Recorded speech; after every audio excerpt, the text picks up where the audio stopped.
Good evening, everyone. Welcome to our fifth and final presentation of this Lenten series under the title Sacred Spaces, Sacred Places.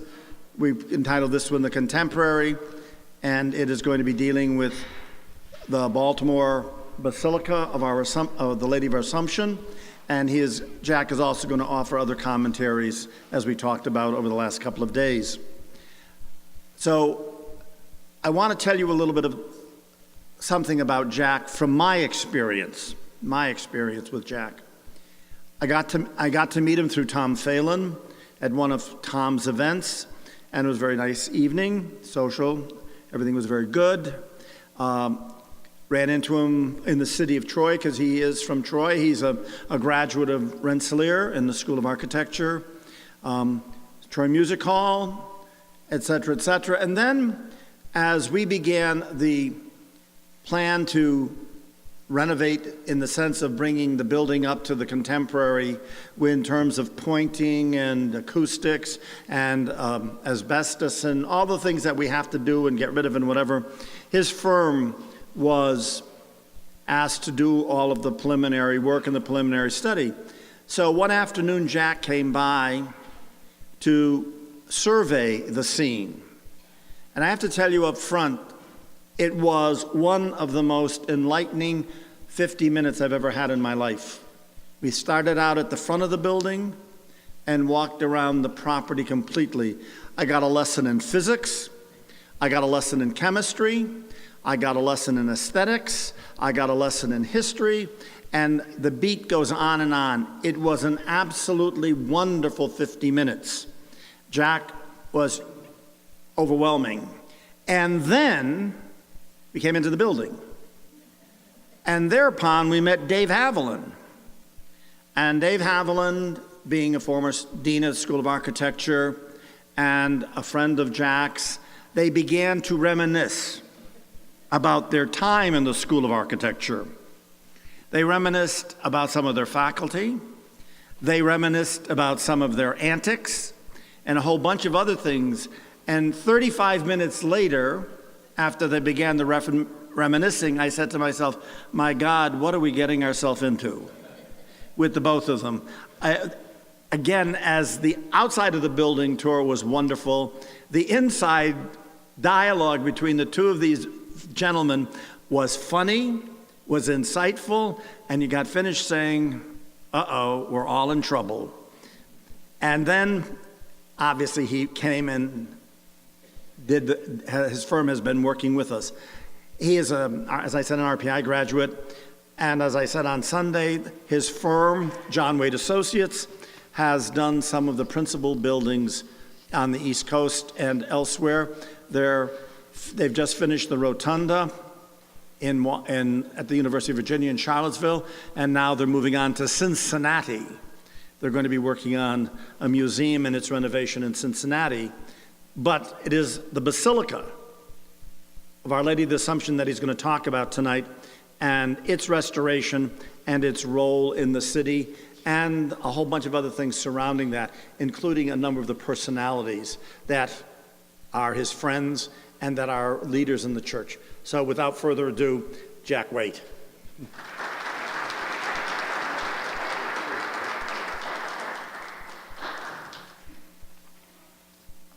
Thank you, Father Ed. I guess we should be more careful about what we say about our RPI experiences publicly. Well, it's good to be back here, and the last time I was here speaking about the Basilica was just before the project started, and it was at one of the town and gown meetings, and it's good to be back here and show you what we've been up to there. Baltimore at the turn of the 19th century was a very important place. It was the center of Catholic life and culture in the United States. Maryland was a colony that was formed for Catholics, and it was the place where a lot of the French emigres, intellectuals, professionals, came to in the United States. And it was decided that there should be a proper cathedral for the Catholic Church in Baltimore. And the idea for that came from Bishop John Carroll, who's on the right here. He was a member of the very prominent Carroll family in Maryland. His cousin was a signer of the Declaration of Independence, was one of the richest men in the United States. John Carroll studied in England and Belgium. He was architecturally literate. He knew exactly what he wanted when it came to building the cathedral.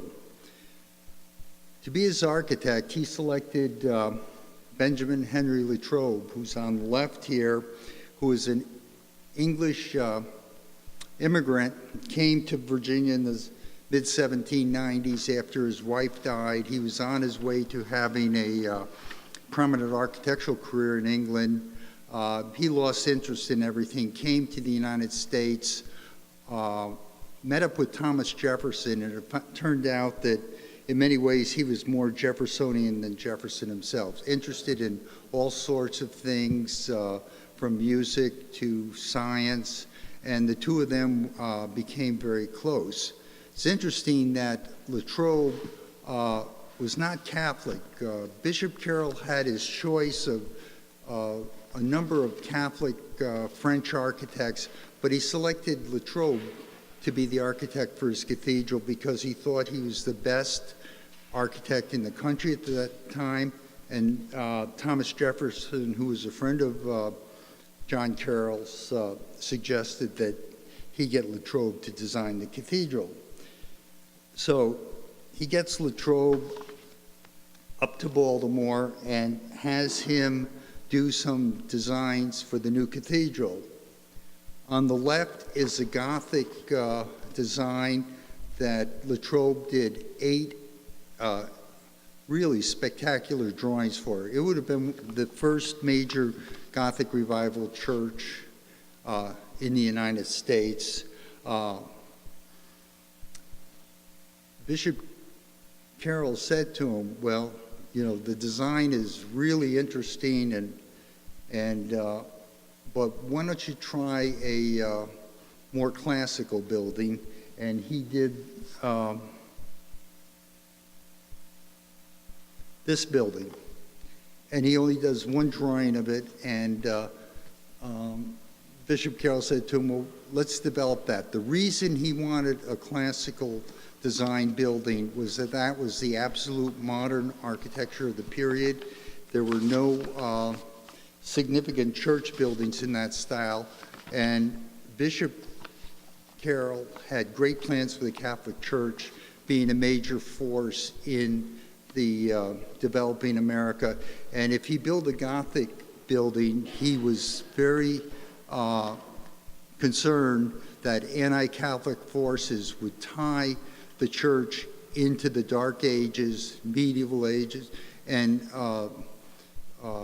being overly connected with Europe, the papacy. By doing an absolutely modern building, it would signal a new direction for the church in the future, and he was very aware of how important architecture was as a symbol and also as a tool of the faith. So he goes after Latrobe to pursue this design. Latrobe actually does 8 designs where he's refining the classical building, and that's what finally gets built. To begin the project, the Archdiocese of Baltimore decided that they would restore the building and do it in a way that recaptured the original intention of both Latrobe and Carroll. The reason for this was that the Archbishop of Baltimore, Cardinal William Keeler, was a man who is very knowledgeable on church history, had strong ideas of what church architecture should be, and like Bishop Carroll, was architecturally literate. So what they did was a search for architects. We were, of course, the farthest away and the smallest firm, so of course we got selected. And the first thing we did was an historic structure report. And that document was about 500 pages and completely documented the history and the construction of the building, as well as evaluated the building to see how it had been modified and what its major problems were. And this was the essential basic document for the restoration, and also the basic document for getting financial support for the project. And this is the ceremony where the historic structure report was completed and presented to Cardinal Keeler. The history, we should be going forward here.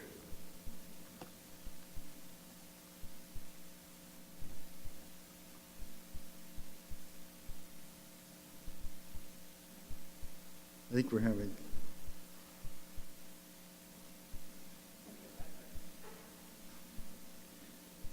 Anyway, the next slide, which will come up in a minute, is a map of the United States showing the original Diocese of Baltimore between 1789 and 1806, and how it was expanded by the purchase of the Louisiana Territory, 1806 to 1815. It's frozen, it won't go, won't advance.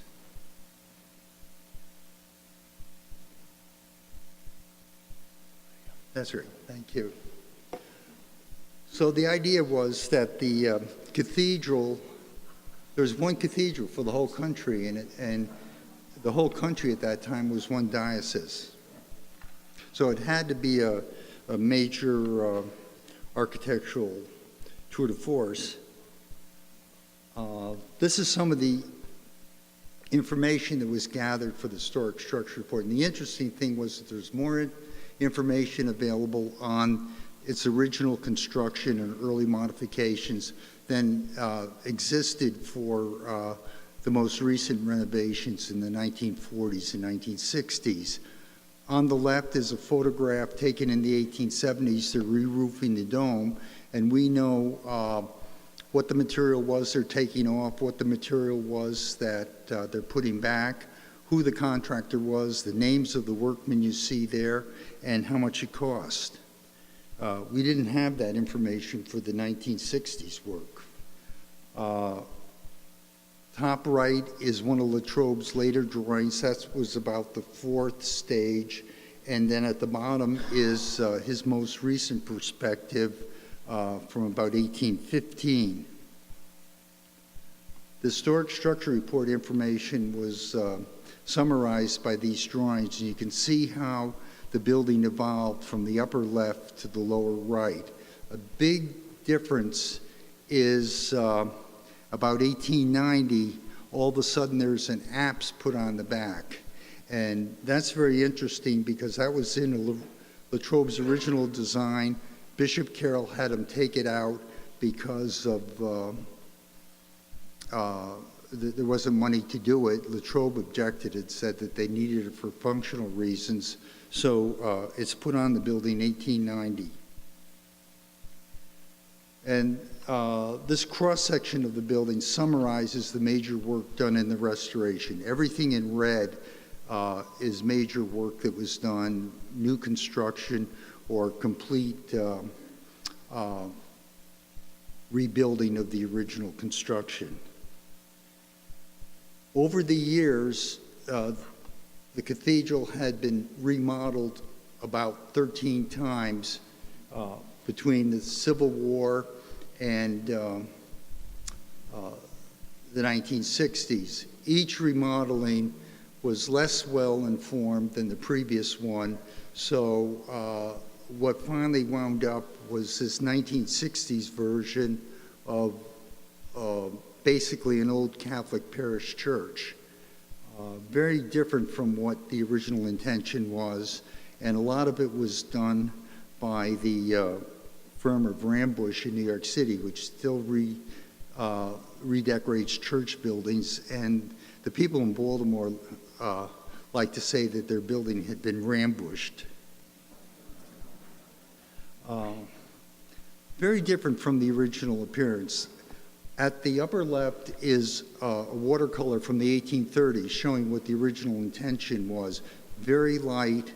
The source of light was through the oculus of the dome. It was described as being almost magical. On the lower right is a watercolor that we did to show people what the building would look like once it was restored. The dome of the basilica still survived, and it's really interesting because it was based on a 1580s design book by a man named Delorme from France. Thomas Jefferson had it, the book, and it was a very economical way of building domes because what looked like ribs are actually 1-inch thick pieces of wood sandwiched together. Jefferson liked it because you could put skylights in between the ribs. And he told Latrobe that that's the kind of dome he wanted. Started out by saying Latrobe was architect of the Capitol, and he wanted domes like that on the House and Senate chamber. Latrobe was furious, and he said that this meddlesome amateur is trying to tell me, the professional, what to do, and everybody knows that you only do proper masonry domes for major buildings. Jefferson said, cool it, you're going to do it, and he made him do it on the Senate chamber, which is here on the left. Latrobe said it's going to leak, the skylights are going to leak, and the glare is going to be not very good for people using it. And it turns out that Latrobe was right. And I guess fortunately, not fortunately, but one of the things that took care of the problem was that the British burned the Capitol in 1814. Well, 10 years later, Jefferson, thinking about that experience, decides that maybe Latrobe thought that maybe Jefferson was right. So for the basilica, he uses that system and he puts skylights in there, but he has an inner dome of masonry so that all the light is funneled through an oculus in the center.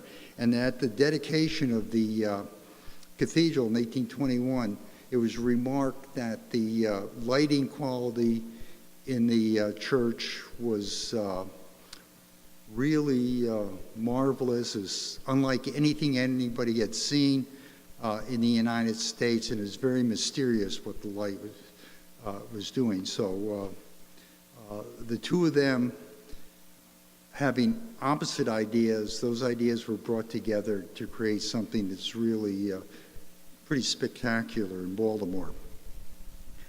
On the right, lower right, is the only original working drawing we have of Latrobe. It's for the roof. Working drawings at that time were done. They're in watercolors. The workmen would just take the drawings up on the scaffolding and they'd basically be consumed. There's no such thing as a copy or a blueprint. So this working drawing somehow survived, and it tells us exactly how the roof was detailed, what the materials were.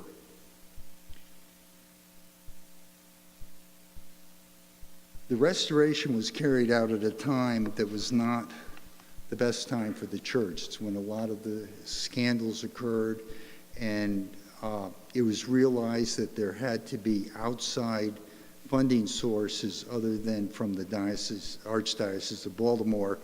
So the Getty Grant program was contacted, and they actually did a national fundraising campaign to raise some money. And this is some of the testing to see how sound the masonry piers were, all funded by the Getty, using the most advanced scientific techniques to determine the condition of the masonry.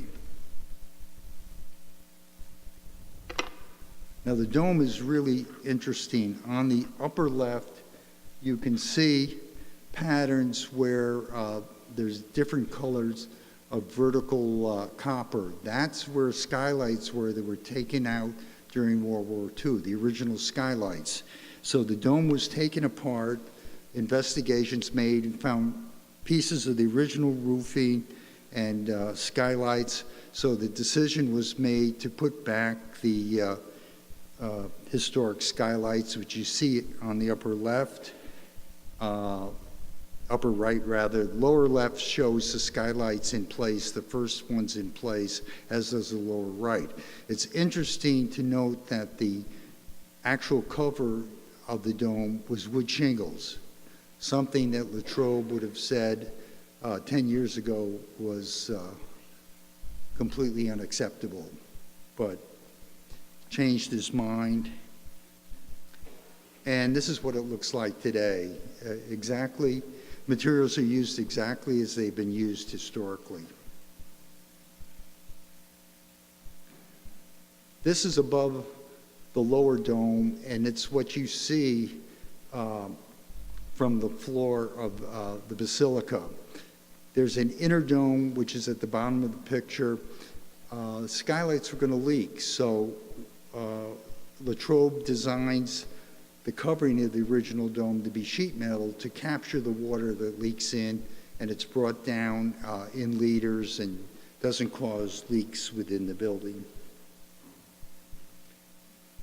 And here's the dome halfway restored. The onion domes were thought to be, art historians said that that's not an appropriate design that Latrobe would have used. When we got up to investigate it, we found out that they were absolutely original. Even the copper had survived.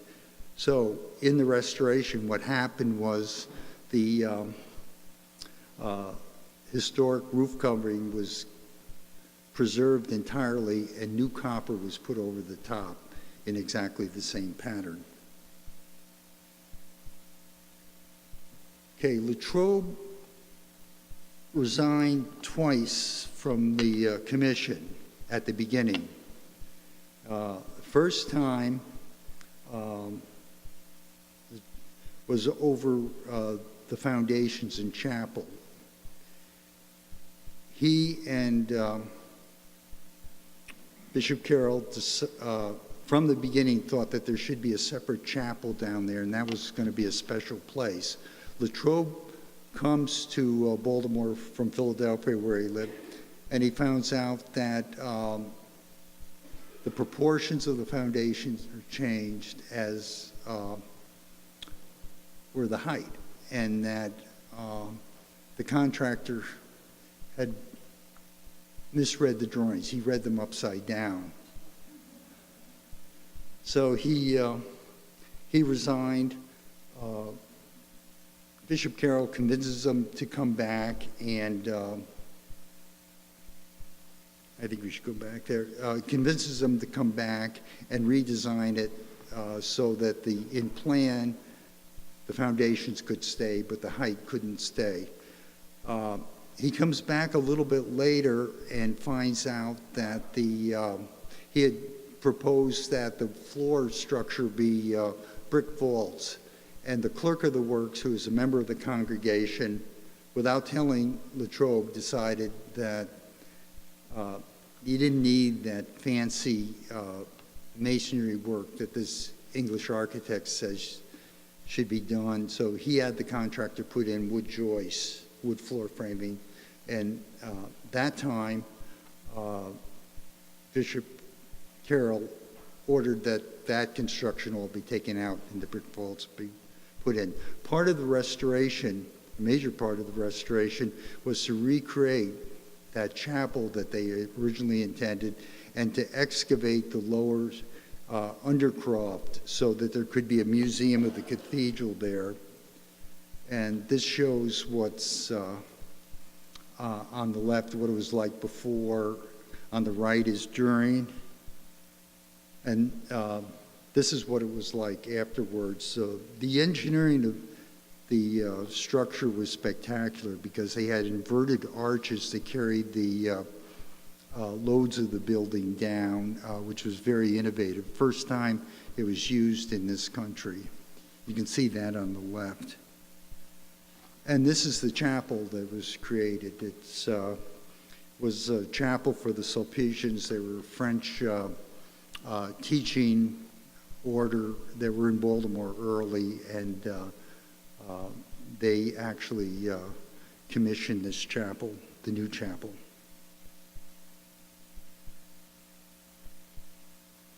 Being Baltimore, the climate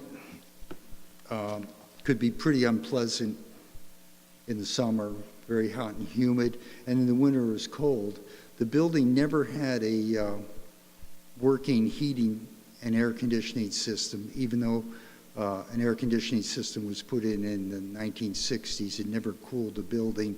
As part of the restoration, a completely new system was designed, and the idea was that only the lower 15 feet of the building where it was occupied by people would be heated and cooled, and the rest of the building, there would be a sophisticated way of extracting air and recirculating it.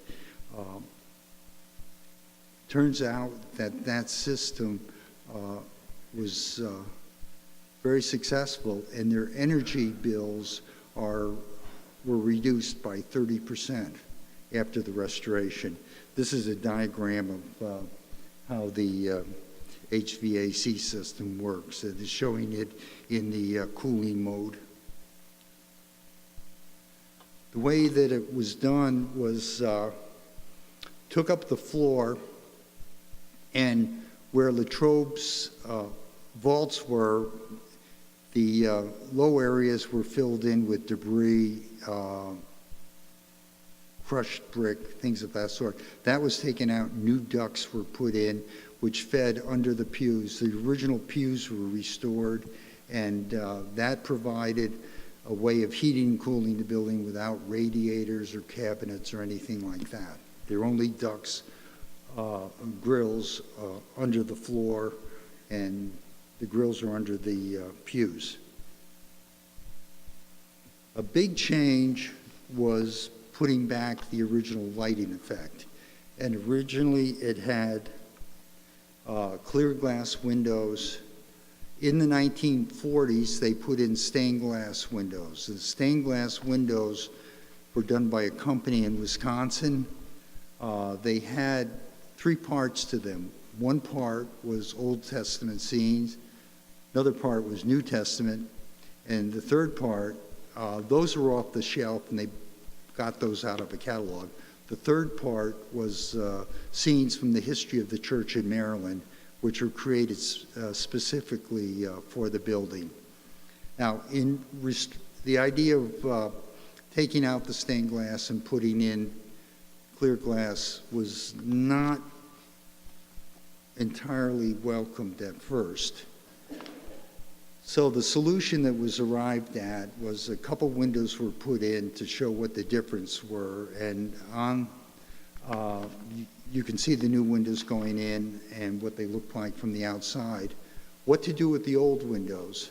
There's a new suburban parish church being built outside Baltimore. A lot of money for the construction. They said that they would like the windows, they would pay the diocese a good amount for the windows, and they designed the new church completely around the windows. So it turned out that it was a very good solution for everybody involved.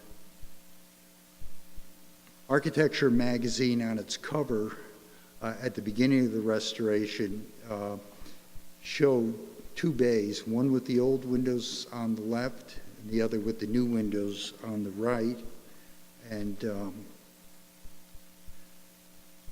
in the article, they make the case that this was not this was a time of the scandals in the Catholic Church, and they're saying that the restoration of the Basilica was a metaphor of what needed to happen in the Catholic Church generally, and that it had symbolic importance that went far beyond mere architectural preservation concerns.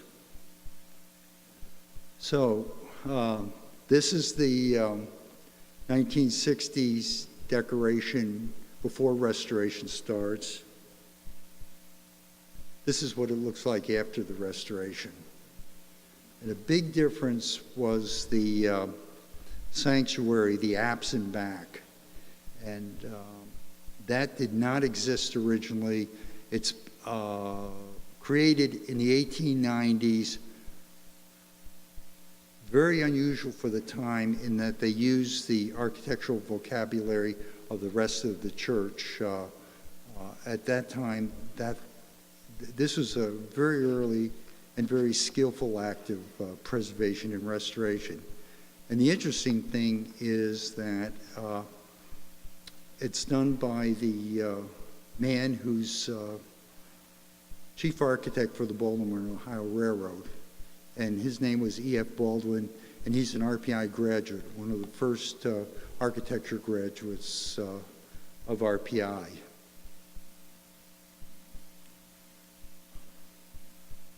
This is a detail of the sanctuary area where the original altar, which was a gift of the King of France, has been restored and put in place.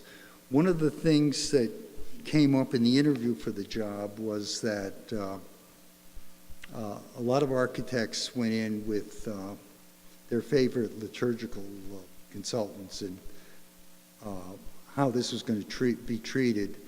How are you going to make this conform to the tenets of Vatican II?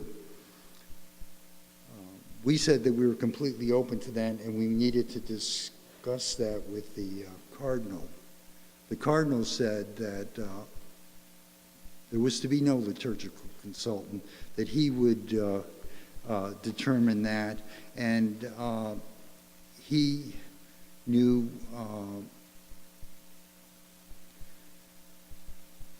Cardinal Ratzinger, who then became Pope, and as Cardinal, he was in charge of interpreting the Vatican II tenets, and from those discussions, Cardinal Keeler realized that a lot of what was being said in this country about having to strip out old interiors and decorations really was not a violation of Vatican II. So he wanted to show how a different approach would be more effective in Baltimore, and that's what was done.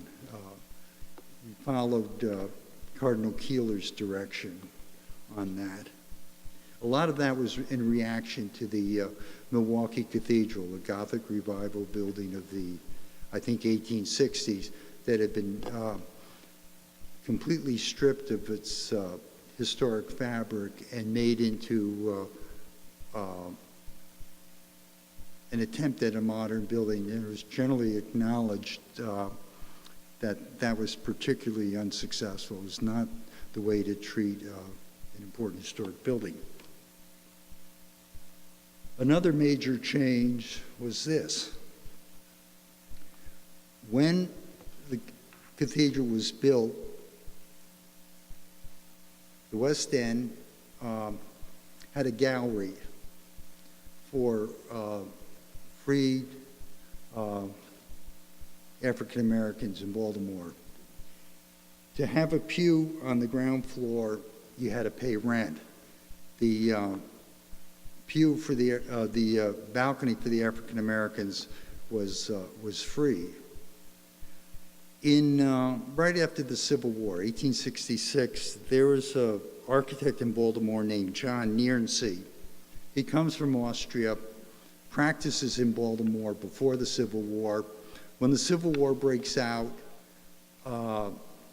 He's completely a supporter of the Confederate cause, and he goes to South Carolina, and the last thing he did was he was the engineer in charge of the defenses of Columbia, South Carolina, where General Sherman, after his march through Georgia, went up to Columbia. There was a reward for him placed on his head by General Sherman himself because he's mistreating slaves in the defense. He escapes, comes back to Baltimore, somehow becomes the architect for the cathedral, and what he does right after the Civil War is what you see on the left. He tears out that original gallery, balcony, and Latrobe screen. It was decided that in the 21st century in Baltimore,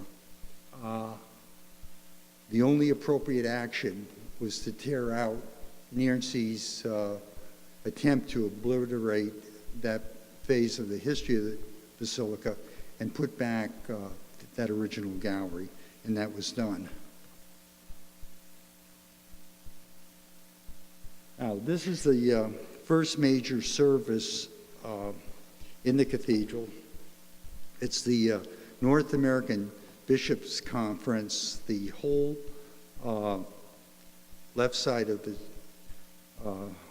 cathedral was occupied by the bishops. On the right side were lay people. It took 20 minutes for the procession to go in. It was like one of the 19th century conclaves in Baltimore, where we have photographs of the clergy marching in, and it was a pretty spectacular event. The sanctuary area is completely restored. The Archbishop's chair, the pulpit were reconstructed. They had been taken out long ago. But one of the things that was not historic that was done was that the whole area back there was made completely accessible, which turned out to be very important because Cardinal Keeler, 2 weeks before this dedication, was in a serious automobile accident in Italy and had to officiate from a wheelchair, which he was able to do because the whole sanctuary area was accessible. Finally, the restoration got a lot of publicity, both in preservation and church publications. It received a national AIA Design Award, one of the few preservation projects to ever get one. They're very successful in raising money on a national basis. And one of the things they did was to have Maryland Public Television do a series of videos before the restoration, then after the restoration. And if I can get it working, there's a piece of the first video, the fundraising video.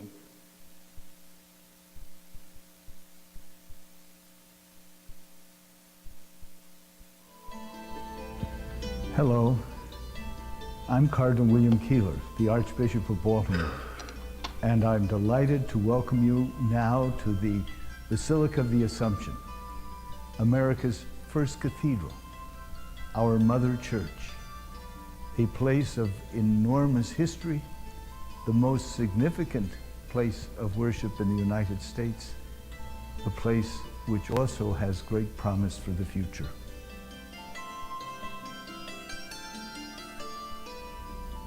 The story of the building of the Basilica is fascinating. Bishop John Carroll had instructions from Pope Pius VI to build a cathedral. The only master architect in the original 13 states, Benjamin Henry Latrobe, was at work in Washington, supervising the construction of the first U.S. Capitol, which he had designed at the request of President Thomas Jefferson. And Latrobe heard that Bishop Carroll needed a cathedral. He wrote and volunteered his services pro bono and began to work on a project that saw a cornerstone laid in 1806.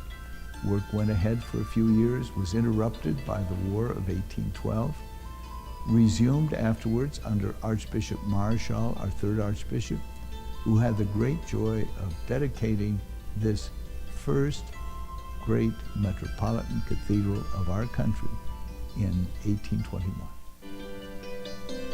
Years of use and more than a dozen redecorations masked the neoclassical style that once characterized Latrobe and Carroll's design for the basilica. What's being planned is a complete restoration of the basilica back to recapture the vision of Latrobe and Archbishop Carroll, replacing missing features like balconies and windows that have since been taken out of the building, putting back what Latrobe intended to be the flooring, which was marble, putting back the original color scheme, taking the undercroft and reclaiming that as usable space. We look forward to a restoration that will be complete.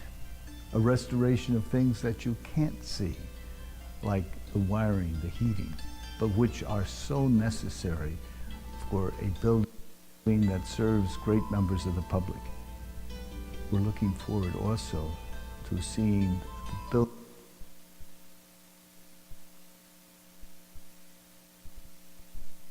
Okay. One last point. Father Ed and I were talking before the program that how important this is a statement of the revitalization of the urban area of Baltimore. And in the 1940s, the church decided that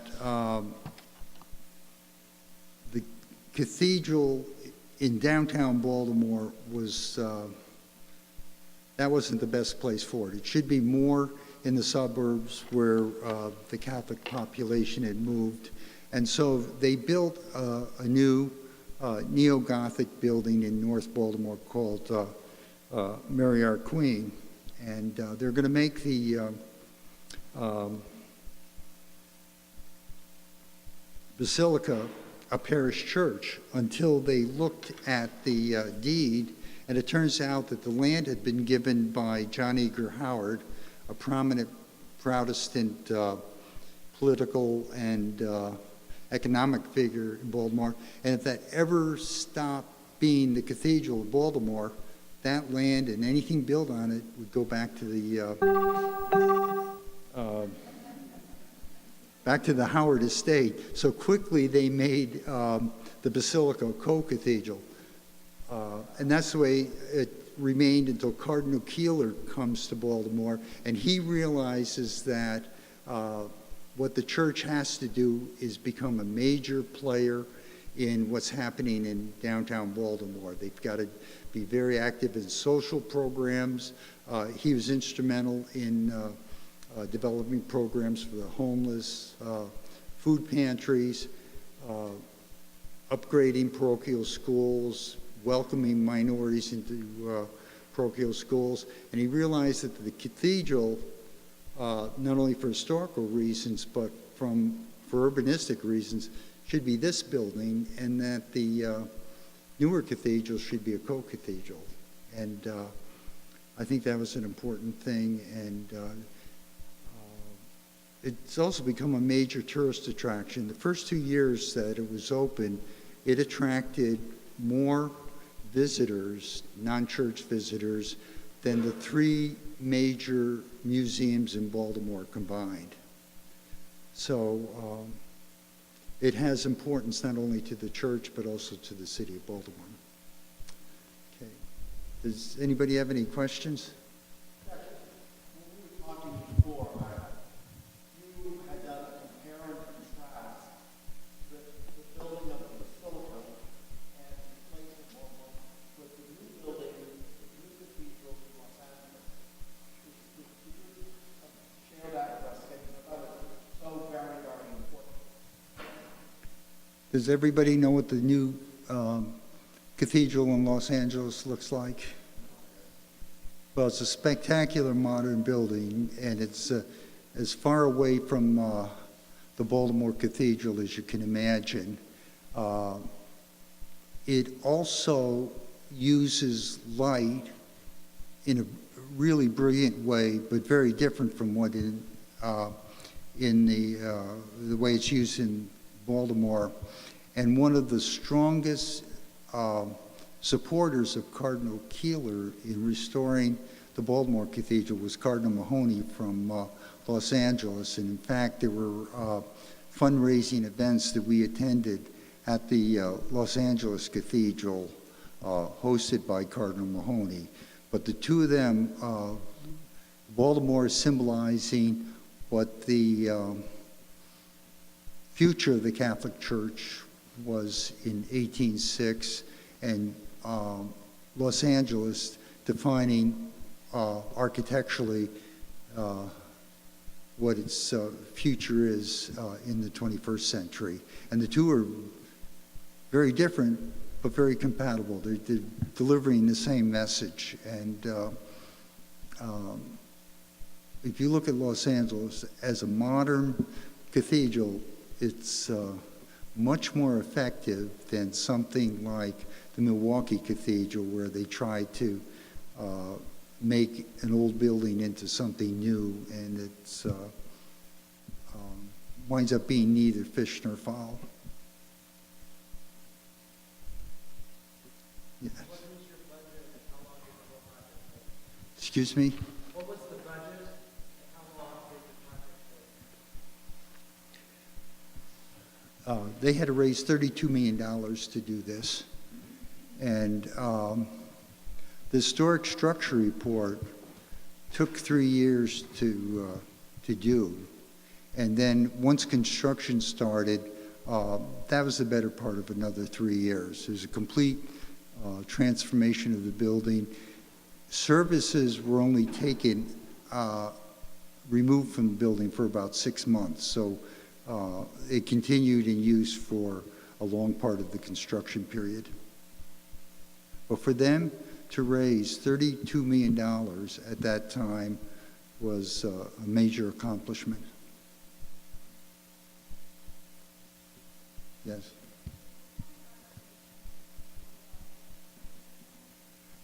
Could you repeat that?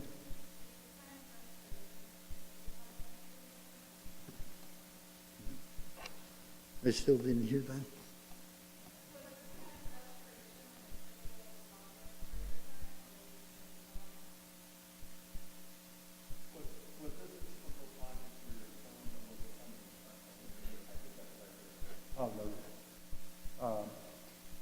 We've worked on a lot of, use the microphone. Now, we've worked on a lot of interesting projects. We've restored Mount Vernon. We've worked on the Statue of Liberty, Blair House, the President's Guest House, Jefferson's buildings at the University of Virginia. This project, though, was really special. It's not one of the largest projects. It's certainly not one of the smallest projects, but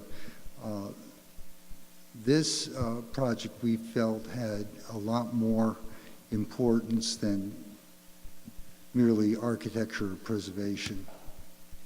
And this could have only been accomplished with a leader like Cardinal Keeler. But this was a great project. Yes.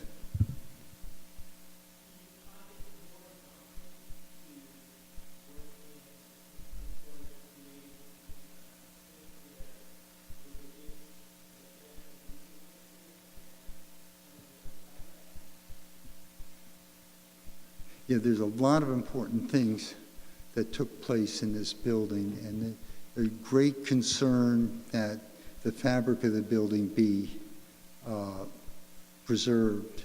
And an interesting thing was that it had been changed quite a bit, and there were older people in the parish who thought that they remembered it this way when they're small children, so they just assumed that's always the way it was. And there's a real educational effort to get them to realize what the original design was and what it meant. And at the, I don't think I can go back to it, at the meeting of the North American bishops, behind us was a man, an attorney who had been a member of the church for 60, 70 years, and he remembered it as the dark place. And he really, at first, objected to the restoration. And at one point, I think he threatened legal action to stop the removal of the stained glass windows. He's sitting right behind us at that, and I felt a tap on my shoulder, and I turned around, and he's there, and he had tears in his eyes, and he said, "This is really the way it should be, and I was wrong. You know, this is what really should happen." And so that's the kind of response that's really, as an architect, it's gratifying to hear people with that sort of response. But really the whole history, or much of the history of the Catholic Church in America, is wrapped up in that building. In the 19th century, they had the great conclaves there that established policy and doctrine, the Baltimore Catechism. This was the center of the church. And an interesting thing was that the apse that's added by the RPI graduate, 1890, who's the Archbishop of Baltimore? James Gibbons, our Bishop Gibbons from Albany. He was bishop in Albany, and then he goes to Baltimore, where he's Archbishop and Cardinal for 42 years. Yes. Not the Bishop of Paul. No relation. Edmund that Gibbons came from Buffalo and stayed in Albany. Oh, he did? Yes. Same name? I've got a couple of questions. One is, at what point did you undo the building? You know, things that were added, you know, the damage of the stained glass window. Isn't a building lived in? Well, that's a discussion that occurs with every building. And in some cases, the building is important because of its ability to change over time, and modifications are important. The New York State Capitol is a good example of that. This building was very unusual, and it required a lot of discussion with the people at the National Park Service. It's a National Historic Landmark, and normally what the standards say is that you're supposed to keep significant accretions from all periods. Here it was decided that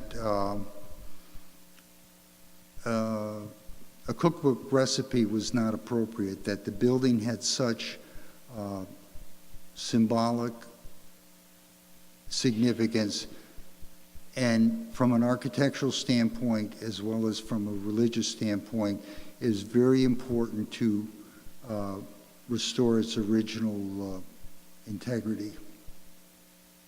So that's what was done. Even though some later modifications were retained, and we made changes, introduced new changes, like the undercroft, the chapel down there, the idea that the whole sanctuary becomes accessible. You know, that was a change from previous condition, and it was a change from the original condition because the apse did not actually exist at at the time that Latrobe completed the building. So it's an interesting discussion. It was a series of discussions that occurred during the preparation of the historic structure report and involved not only architects and architectural historians, but religious historians and religious officials. Yeah.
Now, that's a very good point, and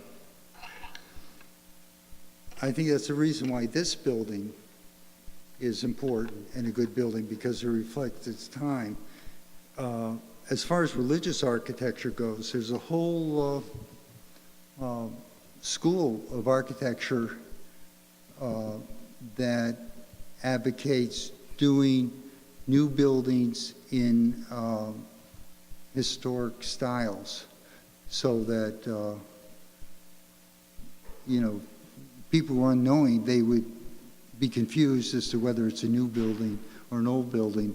And there's not a lot of good modern public buildings being done now, because everything is being pushed by budget, and public buildings are not being designed like our courthouse down on 2nd Street to be enduring buildings. They're built like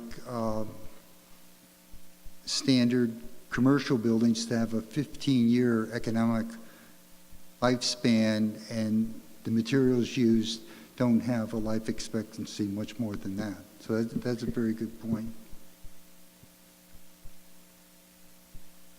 Yes.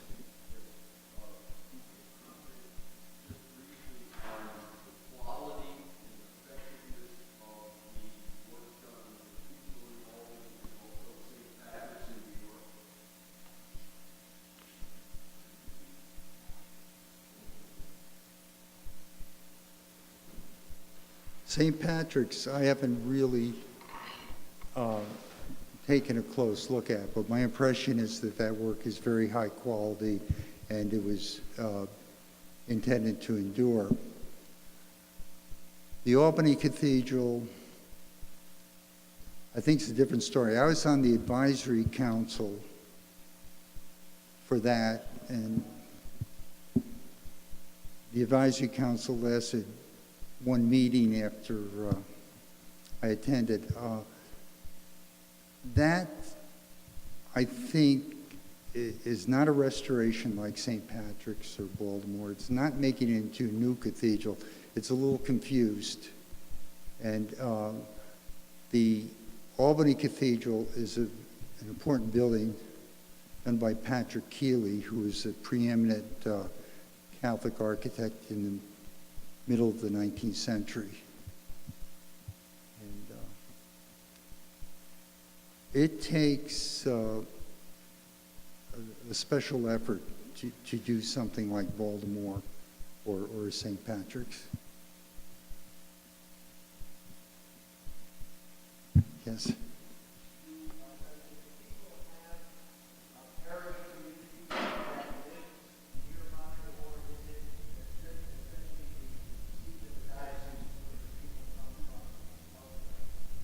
There is a parish there, and there is a parish And it's very active. People come from all over Baltimore.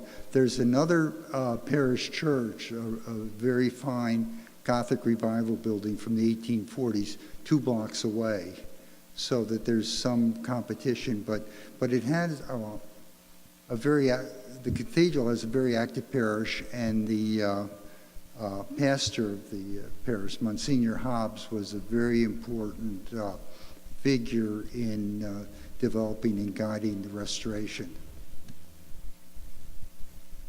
Yeah.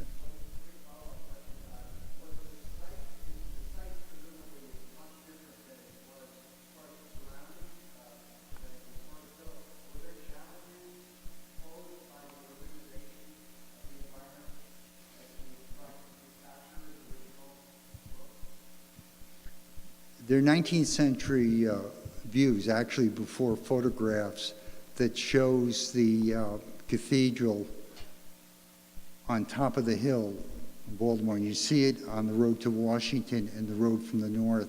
It's like a shining city on the hill. It's quite spectacularly located, and I think that was one of the reasons that John Eager Howard gave the church that site. And that was it still has that. If you approach it from the immediate area, but approaching it from a distance, there are many tall buildings that block the original view. And when this was built,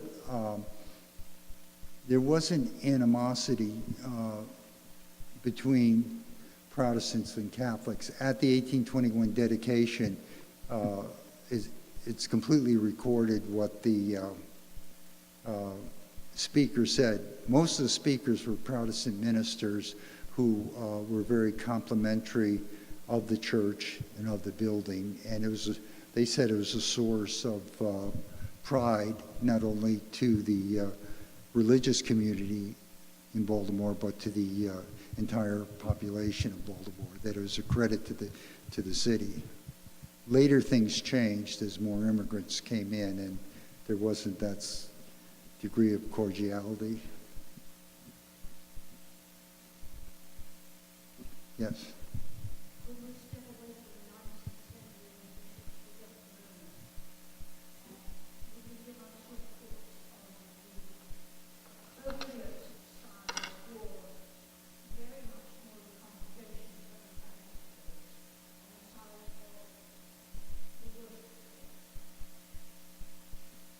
Could you repeat that?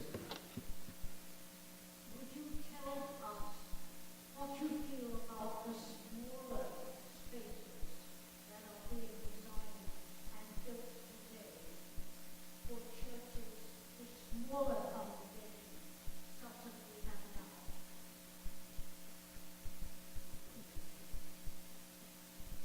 Well, I think the thing is that is most appropriate is the approach that was taken here and the approach that was taken for the suburban church outside Baltimore that was built to house the windows. That there are specific designs that were carefully considered to fit the needs of those congregations, and it was a specially designed building. It wasn't one of these historical pastiche or things like that. And there are, at any period of time, there's only a small percentage of the buildings that are really good architecturally, that have lasting value. And that's very true even today. It's hard today because when Baltimore was done, there was a very limited palette of materials you could use. Today you have a very wide variety of materials that aren't always appropriate, and it's hard for architects to know what are the most appropriate materials. Again, I would use this building as an example of a good use of materials and it's really an example of thoughtful design for what the needs of this community was. Jack, I want to thank you for coming and sharing that. Thank you.